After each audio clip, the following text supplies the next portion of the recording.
Hey guys, welcome back to the channel, and today we're going to be talking about all things back and back training. It's become very popular over the last few years, I think particularly because people have been taking a biomechanics perspective on this, and there have been people doing very different movements that maybe we haven't seen in the past. And I'm going to kind of talk you through some of the reasons I have various movements within my program. The back specifically for me is an area that I am trying to bring up, as if you've been following these vlogs, you know, as a competitive bodybuilder, my lats are something that I need to build to increase my width, because I don't have very wide shoulders and I also don't have a very small waist. So if I can get my lats to go and become larger, I look wider, and that's going to improve my symmetry and X-frame specifically. So you'll see that I have quite a lot of movements in there for the lats specifically. And again, with the biomechanics kind of information that's been coming on from people like Joe Bennett, the hypertrophy coach, there's N1 with Coach Kassem and people of that sort of ilk.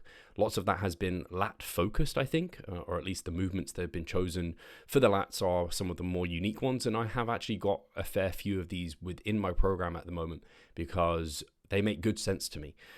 Initially, like anything new, you're kind of like, like why reinvent the wheel? Like a lot of these things have already been working.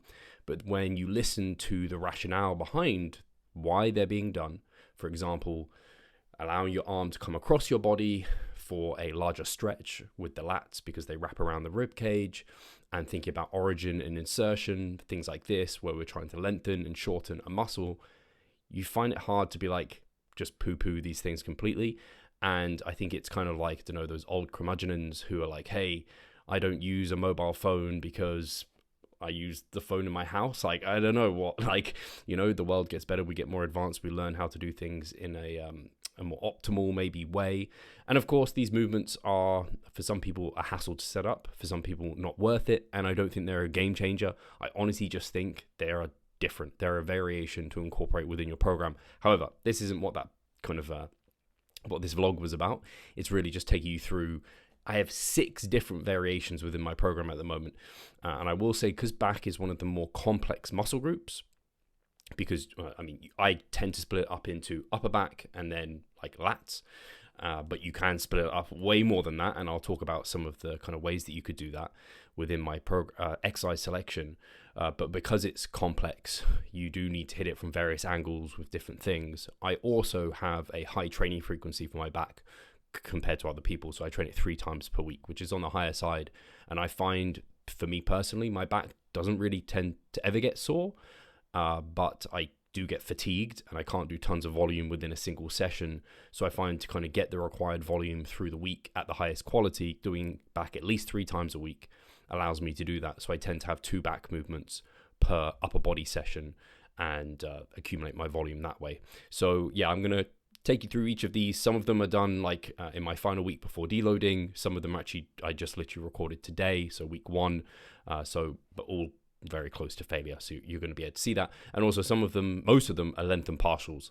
And I don't need to go over that specifically in this podcast. Just know of the range of motion, the length and range where you're at kind of peak stretch seems to be the most hypertrophic.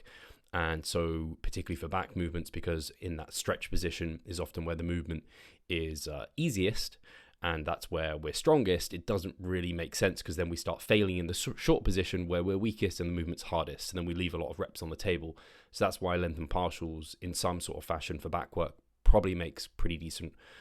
There's probably a good rationale for it. So anyway, that's a long intro. Let's get into some of the lifts. So the first movement is done on a hammer strength high row, I believe it's called, and I wrap a D handle over it, and I put my seat at the lowest position and I sit back off it. So I jam my hip into the seat, I use my free arm to stabilize, and then I have my other arm obviously pulling the weight. I rotate my torso so that my arm is further away, and that's actually taking the lats away, so it's increasing the stretch there because the lats wrap around the rib cage. And then I'm allowing it to come all across my body for a big stretch before I then drive down with my elbow. You could say this is biasing the lumbar, potentially a little bit of iliac lat, so more towards the mid to lower lats specifically. It's also going to be smashing the rear delts. Pretty much every single back movement you do smashes the rear delts, just as an FYI. Especially these movements, when I first did them, I got very sore there. So The other reason I'm stepped off the machine is it allows me to get that full range of motion, because if I have the D handle on and I'm sat up, I can't get a full stretch. But also by being sat back a little bit, it increases the challenge at the start of the movement. So it makes that a little bit more effective in terms of the resistance profile. Like I spoke before, that stretch position is often where we are weakest and where it's easiest. So by being stepped back, I just increase the challenge at that point because of where the plates and the load is on this machine. Don't need to know much more than that. This movement, I'm actually, or at least you're seeing here, I'm doing full ROM.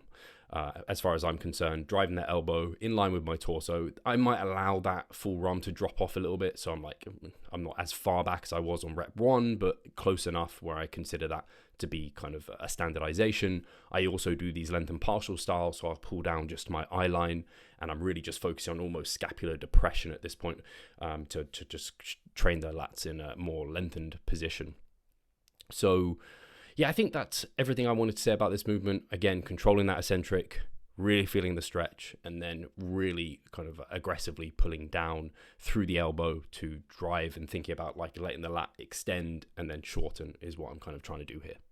In that session, I start with this lat biased focused movement because for me, again, that's the main thing that I want to be growing within my back. And then I move to a deficit barbell bent over row where these are length and partials. So I just pull to my knee. And what I find length and partials are really nice for, specifically on this movement and on back in general, is that it avoids the feeling that you want to use any momentum or you need to change the movement at all to help you in that short position.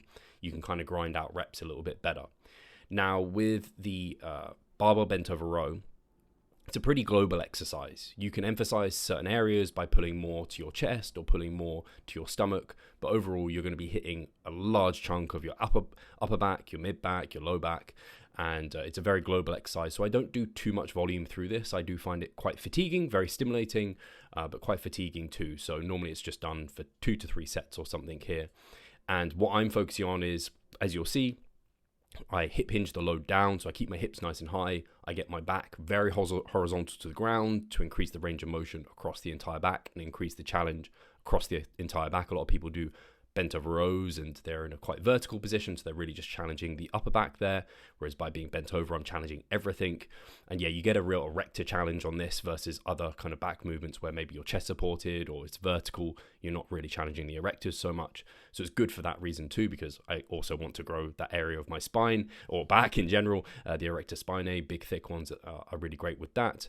And with this I'm really keeping my chest up and then letting my scapula completely protract and letting my upper and mid back round, but keeping my lower back kind of neutral there. And this is again to just get a huge stretch across all of those, as much as I can across my entire back, almost like a flexion position, if like part of the flexion row, but I'm not doing the kind of extension that you often get with the flexion row. And then I'm just driving again through my elbows, controlling the eccentric, getting a big stretch at the bottom, and really making sure to brace. I think a lot of people forget to brace in these. If you feel like you're challenging your hamstrings too much because you are hip hinging and then staying in that position, you can allow for a little bit more knee bend. And let your hips drop a little bit, but the more you have those up there, you're just going to increase that range of motion. And yeah, that's pretty much that movement in a nutshell. So on my second session where I train back, I start with actually an upper back movement. It's upper back / also quite a bit of probably the thoracic lat because of where my arm position is. It probably hits quite a lot of those coming like low to a bit high, but mostly it's an upper back style movement. And yeah, this one, to the reason it's more upper back, and when you're thinking upper back versus lats is mostly with the elbow close to your side, driven towards your hip. Whereas for upper back, you're more flared with the elbows coming up and out. So it's kind of where are you pulling to on your torso, and that is going to kind of dictate where mostly you're kind of lining up with various muscles within the back. And again, these are done length and partial style. So I'm just pulling, and my kind of cue here is either 90 degrees for a lot of people, arm bend, or just coming to the kind of pin, the selectorized pin for the chest support. And again, here I'm letting my whole back round over that chest support, controlling that eccentric, big stretch, and then powerful, aggressive concentric. That's pretty standard across like a whole host of movements, actually, not just back. but you really want to control that eccentric, really feel out that stretch, get as stretched as possible, where comfortable, of course, and then powerful kind of concentric. And this movement, the Strive machine, is biased in a lengthened position anyway, because I can selectorize that. So it's pretty nasty, actually. But yeah, I get a lot from it. And specifically, the reason I mention the thoracic lats is because I also get a pretty damn decent pump in those two from doing this. So again, you kind of know where you're biasing to where you're feeling that pump disruption, localized fatigue, potentially soreness the next day. Next movement I use on this day is a more, again, lat biased movement. I wouldn't say this necessarily specifically targets like one specific area. Probably it's more towards like the lumbar and iliac lat, if anything. And I just really like this neutral position, and I really like just pulling down to eye line. Again here, slow controlled eccentric, feel the stretch. I like letting my arms come like right by my ears, allowing my scapula to like fully elevate, get everything as stretched as possible. That's probably going to stretch a bunch of other stuff in my back as well. I'm all here for it. I want to target a lot of things, obviously by keeping the elbows close to my side and pulling down towards, like as if I'm pulling down towards my hip. Of course, I just pull down to eye line. It's going to be more specific towards the lats. What I do also like is just a slight lean, not like a super lean back. You end up just turning it into like a row basically, but just a slight lean, and like have a slightly chest up position. As I approach failure on these, I really find my core having to engage and almost having to like crunch down so my spine becomes more neutral, I think, as I fatigue, to just make sure I'm targeting the area that I want to be targeting. And yeah, these, man, and in general on these back movements, when you're going to lengthen partials, you'll find you're a good 10+% stronger in these. When I was doing full ROM for my first set and then lengthen partials for the second and keeping the load the same, I'd get like a good 5 more reps, even though I was pre-fatigued. And what does that tell you? It tells you leaving tons of reps on the table when you're doing full ROM and you're not doing anything to bias that lengthen position, especially when you're not using any momentum. You keep it very, very strict. You could be gaining tons of repetitions and leaving tons of repetitions even in that lengthen range, which maybe is leaving some gains on the table. My next upper body session, I start with this iliac lat pull around. This is something I'm still feeling out. I was previously trying to do it on a lat pull down, and basically you can think about this as just like a single arm pull down, like the pull arounds. Think of them as a single arm pull down. Like it's not that like complex. Think about the upper back rows as just a pronated horizontal row, or you think about an upper back pull down. You think about just a pronated like wide grip, like pull down to chest. You know, people get really confused about these, but it's like, hey, be more pronated, be more flared, pull to chest, or be more neutral, be more close to your body, pull down to hips. You're going to bias lats versus like upper back and all in between, you know? So I think people can get really lost in the weeds with these and forget to just like feel their body and also like work hard. Like they're so obsessed about being 100% right.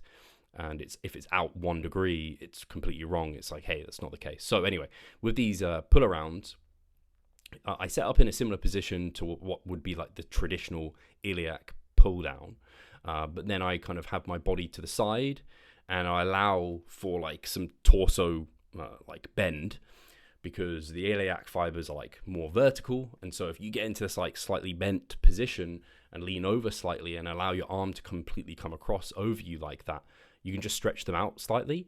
And this is something you should be able to feel when you're doing it, and if you can't, it's not the end of the world. Don't get obsessed about it. Like just pull in that direction. You'll be working a lot of the right things and get close to fail, and you'll do a lot of good. And it might just take a bit of time and experimentation to feel it out. You just need to make sure with a lot of these too that you're not unstable. A lot of people do these, and the thing that's failing isn't the muscles. It's like their stability or something else. It's like, hey, you don't want to do that. And if you are doing that, like just don't worry about them. It's not the end of the world there. But yeah, you can kind of come into this very kind of turned over position and kind of stretch out those iliac fibers a little bit more in this pull around position. And yeah, I've been enjoying it. And that's something too.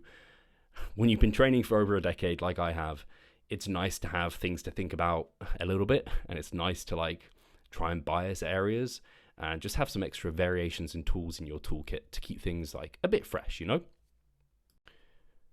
So this final session, I actually just do basically all lat work. So with this next movement, it's a Single arm, like lat row, I would, if I was trying to specify where it's biasing, it's probably mostly biased to like lumbar. But yeah, these just feel great. Single arm, again, a lot of the lat movements, the ones I'm doing, most of them are single arm. That can take a lot of time. If you haven't got time, like doing 2 arms is totally legit. They're great variations for one another. I like both.